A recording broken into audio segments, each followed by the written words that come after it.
नमस्कार, आप देख रहे हैं के न्यूज़ की खास प्रस्तुति। आज हमारे साथ हैं एक ऐसी शख्सियत जो आज अपनी पहचान का मोहताज नहीं है। मैं आपको बता दूं कि लगभग 1.5 दशक तक अपने दम पर चंबल में राज करने वाले,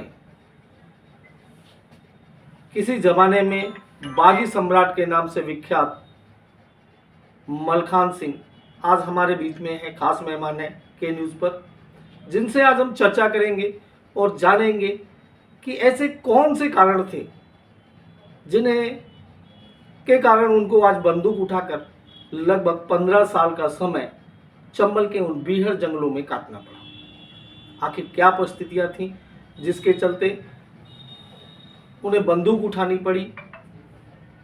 इस खास मुलाकात के लिए आज हमारे साथ हैं मलखान सिंह जी।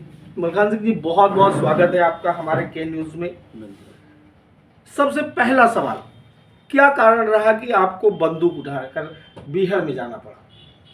देखिए, मैं आपको बताना चाहते हैं कि पहले नंबर 18 साल की उम्र में हम ग्राम पंचायत के पंच चुने गए अपने गांव में। बड़ी पंचायत थी।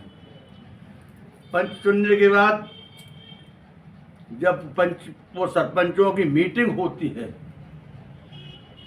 तो सारी चीज़ें पूछी जाती हैं सरपंच को कि आपने कोरम पूरा जो कर लिया है किस हिसाब से कर लिया है, इसका क्या कारण आपने पंचों को किसी को नहीं बताया। एक मैटर, सबसे बड़ा मैटर मैंने उनके सामने पेश किया है कि ये 100 बीघा जो जमीन है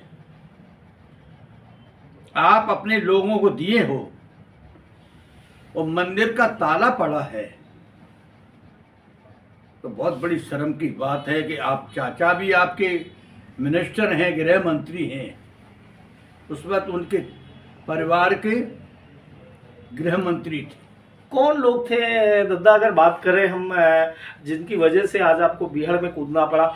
वो 100 बीघे की जमीन, वो 100 बीघे जिसे मलखान सिंह ने अपने लिए नहीं मांगा। मैं आपको बता दूं कि मलखान सिंह ने वो 100 बीघे जमीन मंदिर के लिए उन्होंने मांग की थी और वो मंदिर के लिए नहीं मिली, जिसके चलते तमाम परिस्थितियों के कारण उनको बागी होना पड़ा। तो सर, वो कौन लोग थे और वो मंदिर की जमीन? मेरा मतलब यह है कि मैंने अपने लिए कुछ नहीं मांगा। मेरा इतना दोस्त था कि मैंने एक भगवान के नाम पे वो जमीन लफंगे जोत रहे थे और मंदिर का उस भूमि में ताला पड़ा रहा है गांव में, तो किस तरह की एक बड़ी लंबी कमजोरी होती है गांव की और बड़ा अपराध होता है कि 20 साल तक ताला पड़ा रहा उस मंदिर का, पूजा नहीं हो रही है, जमीन लफंगे खा रहे हैं, अपना घर चला रहे हैं और मिनिस्टर लोग और सरपंच लोग बाव बाव कर रहे हैं।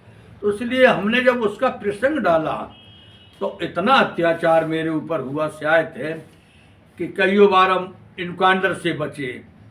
इतने मेरे ऊपर झूठे मुकदमे लगाए गए कि मैं आप ज़्यादा क्या कह सकते हैं आपके सामने। मेरी नई अवस्था में मुझे इतना बर्बाद किया गया। अकेले मैंने अपना जो मैटर जो था, जमीन वाला मैटर था, धर्म का मैटर था, गांव के पक्ष का मैटर था, वो मैंने नहीं छोड़ा। मुसीबत हम सहन करते रहे, लड़ते रहे। ये मैं जान चुके कि मेरे ऊपर फायरिंग होने लगी, फायरिंग भी हुई, हम बाल बाल बचे। अब मैंने सोचा कि बचने की रास्ता तो है नहीं, क्योंकि बड़ा पावर है। हम किसी अधिकारी से कहते थे तो वो कहते थे आप राजीनामा कर दो, और मैं थानेदार से लगाए के, पुलिस स्टेशन से लगाए के, उस जमाने में सीएम तक मैंने बातचीत की, अगले मेरी सुनाई उस वक्त नहीं।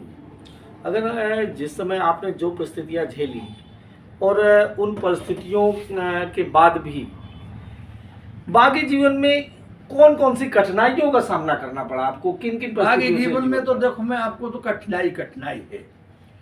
आदमी अगर घर छोड़ देता है तो वो कठिनाई है, उसके परिवार को पता नहीं रहता, उसके समाज को पता नहीं रहता, खुद को खाने की व्यवस्था नहीं होती। तो मतलब कोई अन्याय के खिलाफ, अत्याचार के खिलाफ अगर कोई बंदूक उठाता है तो मैं अपराधी नहीं मानती उसको। वो अन्याय को ख़त्म करने के लिए बंदूक उठाता है। जो अपने पैसे के लिए बंदूक उठाता है, ये धन कमाने के लिए बंदूक उठाता है, किसी की जमीन छीनने के लिए उठाता है, किसी बहन बेटी के साथ में अपराध अन्याय करता है, तो वो कुकर्मी होता है, वो अन्याय के खिलाफ वो नहीं माने, वो अन्याय माना जाता है। मोरा इसमें एक भी मैटर मेरा नहीं, मेरा तो ये है कि अन्याय अत्याचार के खिलाफ मुझे बर्दाश्त नहीं हुई, और मैं समझो कि मैंने बंदूक उठाई, भगवान के नाम लेके बैल में गए, और मैंने 15 साल उसमें सच्चाई से, और जितने जा क्षेत्र में चंबल घाटी पे रहे, कालपी तक हमारा बेल्ट रहा। अगले मैंने ये कह दिया था, बहुत बड़े तमाम बागी थी, मैंने कह दिया था गुंडों से, जो लफंगों से, कि आप हमसे बच के रहना। अगर तुमने किसी बहन बेटी से अगर हाथ डाल दिया मेरे क्षेत्रों में, तो तुम्हारे हाथ काट के चौराहे पे लटका देंगे। अगर हम बात करें जिस समय आप बागी रहे, बागी जीवन में तमाम ढेर सारे मुकदमे आपके दर्ज हुए, तो आपके कुल कितने मुकदमे दर्ज? मुकदमे तो एक आपकी क्या है, मैं मीडिया से बयान देना क्यों बंद कर दिया मैंने, कि मीडिया आधा बयान झूठा लिखता है। नहीं, यहाँ झूठ वाली बात नहीं है, आप जो भी बोलेंगे आपकी बात नहीं कर रहे अकेले की, कि मैं मेरे साथ आप रहे नहीं, आपको कैसे पता कि मलखान सिंह ने डकैती डाली? आपको कोई जानकारी नहीं तो कैसे पता है कि आपको 100 कत्ल लिख दिए, आपने 200 कत्ल लिख दिए? जब आपको जानकारी नहीं है कोई चीज़ की, या तो कोई साथ में रहा हो, तो ये कहानी, ये मेरा पहला रिपोर्ट है जी चंबल घाटी पे कि हमारे गैंग ने कभी किसी बहन बेटी के साथ में डकैती डाली, और कहीं भी अगर कोई सिद्ध कर दे तो मुझे आज भी बंद कर दिया जाए, कभी नहीं छोड़ा जाए। हमारे कहने का सिर्फ तात्पर्य ये था कि जिस तरीके से आपके ऊपर मुकदमे लगे, और आप मीडिया के सामने रूबरू हैं, और मीडिया के सामने आज जो भी कि मुकदमे, तो आज आप देखिए, जेल का अध्ययन करिए आप, हमने अध्ययन बहुत किया है कि 500 आदमी से 250 लोग आज निर्दोष सजा काट रहे हैं आज पूरे देश के अंदर, हर जेलों में। नहीं, मैं बिल्कुल आपकी बात से सुनाई नहीं। अगर मैं अगर कोई हमसे क्वेश्चन करे, सिद्ध करना चाहे, तो मैं बताने कि जी अपराधी नहीं है, ये एक परिवार के 10-10 लोग सजा काट रहे हैं। ये आप अकेले कानून तो ये अकेले आप नहीं कह रहे, ये अकेले आपका कहना कानून मेरे कानून देश की भंग हो चुकी है। ये देश की राष्ट्रपति, अभी हमारे यहाँ जो वर्तमान राष्ट्रपति हैं द्रौपदी मुर्मू जी, उन्होंने भी एक सभा के दौरान जब जुडिशरी की सभा हो रही थी, उसमें कानून मंत्री भी थे, और देश के सुप्रीम कोर्ट और हाई कोर्ट के चीफ जस्टिस भी बैठे थे। वहाँ भी उन्होंने इस बात के लिए कहा कि हमारे देश में बहुत सारे लोग ऐसे हैं जो उसमें बिना अपराध के जेलों में बंद हैं आज भी, और इनके लिए सरकार को पहल करनी चाहिए। नहीं, कोई सरकार आज उनने कह दिया कि पहल नहीं हो रही। आज पहले से फर्क पड़ गया, 1982 से बहुत फर्क पड़ा। 1982 में हमने समर्पण किया तो अधिकारियों का रोल अलग था, जजों का रोल अलग था, आज बहुत चेंज हो चुका है। जब आप 1982 में जो मध्य प्रदेश के मुख्यमंत्री अर्जुन सिंह थे, और उस समय आपने समर्पण किया, तो क्या शर्तों पे आपने समर्पण किया था? मेरी शर्त ये कि थी मंदिर की जमीन, कि मंदिर की जमीन 100 बीघा मंदिर से लगा दें आप, हम समर्पण कर दें, मैं छूटे या न छूटे। भगवान के नाम पे मैंने लड़ाई लड़ी, अगर भगवान की कृपा हो तो मैं निर्दोष छूटेंगे, और जमीन मंदिर से नहीं लगेगी तो मैं समर्पण नहीं करेगी। मेरी शर्त को अर्जुन सिंह ने मान लिया। किसानों को रात के पकड़ के तहसीलदार कलेक्टर बंद करके और रजिस्ट्री राम जानकी के नाम से कराई, और 100 बीघा जमीन राम जानकी के नाम से लगाई। कलेक्टर उसके अध्यक्ष, हम उसके सदस्य हैं, भव्य मंदिर बना, पूजा हो रही, हम खुश हैं, कोई दिक्कत नहीं।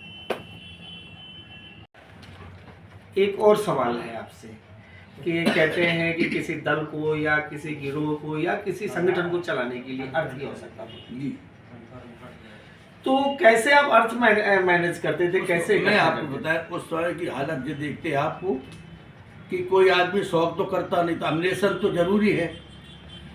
बागी जिस बागी पे अम्नेशन हथियार अम्नेशन नहीं होगा तो कोई मतलब नहीं, लड़ाई कैसे लड़ पाएगी?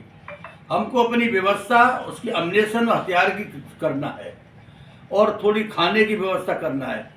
तो खाने की कई समय से तो हम लोग अपने मित्रों, घर और दोस्तों से करते रहे। ऐसे समय तक साल 2 साल तो मैंने ऐसे समय काटा पड़ा, कोई किसी से मतलब एक पैसे का किसी से वो नहीं लिया मैंने, ये मान लो आप।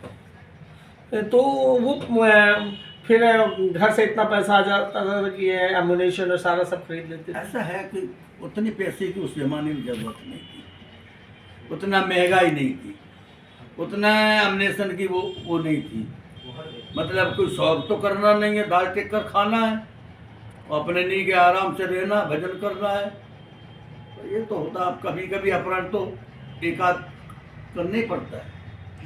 कभी आपसे भी नहीं, मैं साफ साफ बोल रहे हैं, अपराध का अर्थ ये नहीं है कि उस आदमी को, अब मैं अपने टाइम की बात कर रहे हैं कि मेरे समय पे लोग कहते बागी बागी डाकू की बात करते कि चंबल पे अगर बागी और सैनिक पैदा होती, डाकू नहीं होती।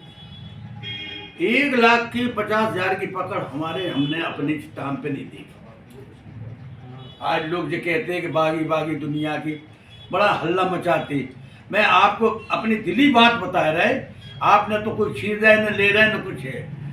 ईमानदारी से शाम के टाइम बता रहे कि 50,000 और 1,00,000 की पकड़ हमने हमारे गैंग में नहीं देखी कभी। कितना मिलता था उस समय? कुछ नहीं, 10-20 हजार। 10-20 हजार से तो अपन मान लिया, हमारे मित्र जैसे आपकी गांव में लड़ाई है, 2 पार्टी, एक पार्टी ये है एक पार्टी ये है, और दोनों पार्टी मेरे पास आई, उनका कोर्ट से फैसला नहीं हुआ। तमाम ऐसे केस हुए, उनका कोर्ट से फैसला नहीं हुआ, और वो हमारे पास आए कि हमें को बागी बना दो। तो बागी बनाया कि फिर आप मारोगे, हमारे नाम पे रिपोर्ट में हमारा नाम आएगा, आप बुलाओ। दोनों पार्टी को मैंने बुलाया, जो वर्षों से कोर्ट से फैसला नहीं हुआ जमीन का, वो निपटे, और उनको हमने ईमानदारी से कह रहे शाम का टाइम बैठ के निपटाया, और ये दोनों पार्टी ने 1-1 लाख रुपये जमा कर दिया, तो आदमी को कोई दिक्कत नहीं।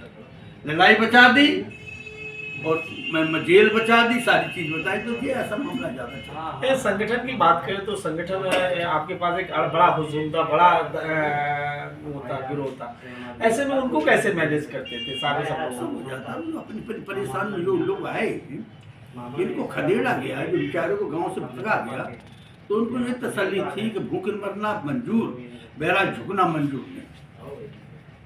वैसे लोग थे, उन्होंने कहा मर सकते चंबल पे अगर भूख, अगर मैं वापस नहीं जाएंगे जब तक उस सीट को हल नहीं कर देंगे।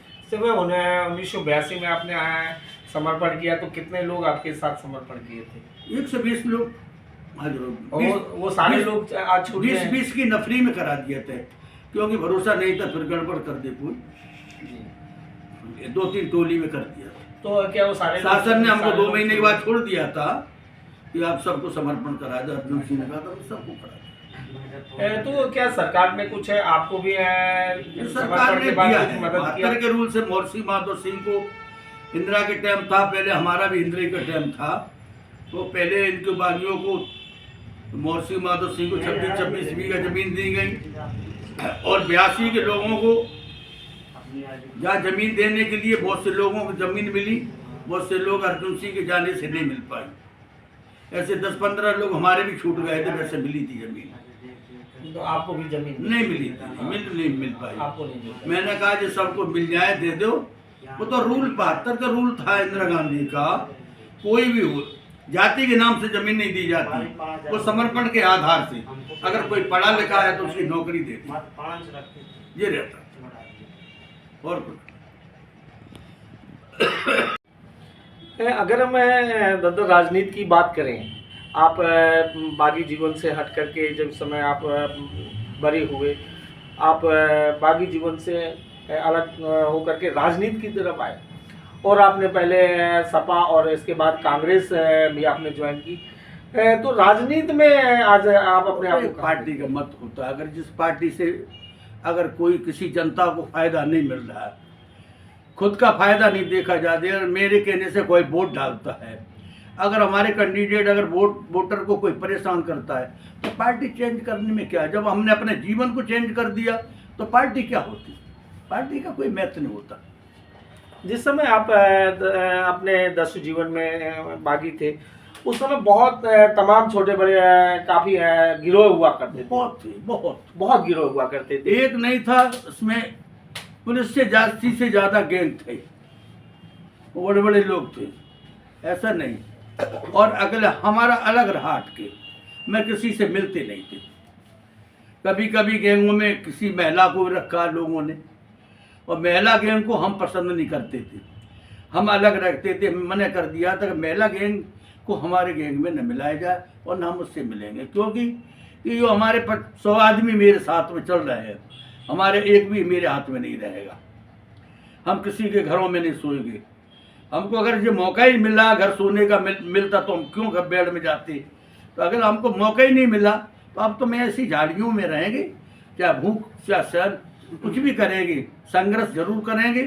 बचेंगे तो वापस जाएंगे, नहीं बचेंगे तो अगर ज़मीन सोच लिया था मैंने, जीते जी मैं चाहते हैं कि मंदिर से ज़मीन लेके ही हम कुछ कर पाएंगे, इसके बाद हमारा होगा कुछ नहीं। क्योंकि हम भगवान के खातिर लड़ रहे थे तो मेरा क्या होने वाला था, कुछ नहीं। अगर परिवार की बात करें, इस समय आपके जिस समय बागी थे उस समय परिवार की स्थिति क्या थी और उनकी वो अपना जीवन कैसे जी रहे थे? परिवार की स्थिति का मैं आपको बता रहा, कोई पता नहीं रहता था परिवार कहाँ रह रहा, किसके यहाँ रह रहा, कैसे रह रहा। परिवार को तो सब मतलब छिन्न भिन्न हो जाता है परिवार को। और आज कोई अगर बड़ा आदमी, कोई अगर नेता, अगर पार्लियामेंट में सदस्य होते, चाहे कितनी डकैती डालते तो हमसे डाकू थोड़ा कहता कोई। पार्लियामेंट के मेंबर सदस्य कहते कोई, जो राजनीति में चला जाता तो उसको कुछ नहीं, चाहे डाकू हो चाहे कुछ भी, कोई मतलब नहीं। तो ये अपराध की दुनिया देख के मैं तो जान चुके कि अपराध करने वाला कौन है। कत्ल करने वाला अपराधी नहीं होता, अपने स्वार्थ के लिए करता है। अगर अपनी भूमि पर अगर कत्ल करता मरता है, अपनी कोई बहन बेटी को बचाने में कोई किसी को मारता है, तो वो कत्ल करने वाला अपराधी नहीं होता, वो तो अन्याय के खिलाफ लड़ाई लड़ना है। एक और अहम सवाल कि वो लोग कौन लोग थे जिन्होंने मंदिर की जमीन कोई लोग हों और जिनके परिवार से इतने बड़े कहीं के कोई लोग, हम किसी जातियों पे टिप्पणी कभी करते नहीं हैं। वो कहानी तो खत्म हो गई, वो मेरे सामने जब है नहीं, कोई आदमी नहीं दिखाई दे रहा तो मैं क्या उसकी क्या बुराई करे। आप उसके अपराध क्षमामय हो चुके, भगवान ने कर दिए, तो मैं क्या कर सकते हूँ। एक अहम सवाल और आखिरी सवाल, एक जमाना था जब बीहड़ दस्युओं से भरा पड़ा था, चाहे वो चंबल का एरिया रहा हो, चाहे हमारे बुंदेलखंड का एरिया रहा हो। हाँ हाँ। उस समय जो डाकुओं का एक वो था, और आज जो सरकारी डाकू हैं, आज उस पर क्या कहेंगे, उस पर आपका कदम तो क्या है? मैं आपको बताया, सरकारी डाकुओं को तो आपको ही पता है कि आप लिखना नहीं चाहते, वो हमसे कमाना चाहते हैं। ये हमसे ज़्यादा नॉलेज आपको है डाकुओं की, कि आप कौन डाकू है कौन नहीं है। लेकिन आपको क्या है कि हमसे कमाना चाहते हैं, आपको सब नॉलेज है, जानकारी है, लेकिन आप कहना नहीं चाहते, लिखना नहीं चाहते, क्योंकि आपकी मजबूरी। मलखान दद्दा, एक्चुअली अगर हम बात करें होगी तो मीडिया का अपनी कोई जवाब नहीं होती। आप अगर कह देते तो आपके पास शाम को फोन आ जाएगा किसी नेता का, तो आप अपना बयान नहीं दे पाएंगे, माफ करना, मुझे पता है। और मैं कल मेरी क्षत्रिय महासभा है, हम क्षत्रियों को एकजुट करने के लिए, और महाराजा केसरी की यहाँ मूर्ति को जो योगी जी ने अनावरण किया था, वो मूर्ति को तोड़ दिया गया किसी ने। 3 महीना हो गए मूर्ति को, आज तक न तो चोर का पता, न आज तक तोड़ने वाले का पता। अगर कोई तो होगा, किस हरकत से, किसकी सलाह से, किसी की साजिश से ये मूर्ति तोड़ी गई। मूर्ति तो पूरे इसमें जिले में बहुत सी लगी हैं, ये मूर्ति अकेली महाराजा केसरी की खंगार की क्यों तोड़ी गई। और इतने महान संत, इतने बहुत क्षत्रिय योगी जी, ऐसा नहीं कि योगी जी मुख्यमंत्री नहीं, अपने जगह पे संत भी बहुत अच्छे हैं, क्षत्रिय भी है, उनके द्वारा अनावरण हुआ। अनावरण होने के बाद आज बड़ी शर्म वाली बात है कि मूर्ति टूट गई, और शासन प्रशासन सुन नहीं रहा, देख नहीं रहा क्या हो रहा है। इसको अगर मूर्ति नहीं लगाई तो इसके बाद आने वाले समय में हिंदुस्तान का खंगार, एक एक बच्चा आने वाले समय पे इतना बड़ा जवाब देगा कि जवाब लेते लेते उनको हैरान हो जाए। धन्यवाद मलखान दद्दा, आपका बहुत बहुत धन्यवाद। ये थे हमारे साथ 10 बागी सम्राट बीहड़ में, जिन्होंने अपना जलवा बिखेरा भगवान की उस 100 बीघे ज़मीन बचाने के लिए। आज बाना पहुँचे हैं, और वो भी खंगार क्षत्रिय समाज के जो पुरोधा रहे, राजा खेत सिंह, उनकी मूर्ति के जो यहाँ पर खंडित हुई है, आज उनका दर्द भी यहाँ पर छलका। और बहुत बहुत एक बार फिर से आपका आभार, बहुत बहुत धन्यवाद। बहुत सुंदर, बहुत अच्छा।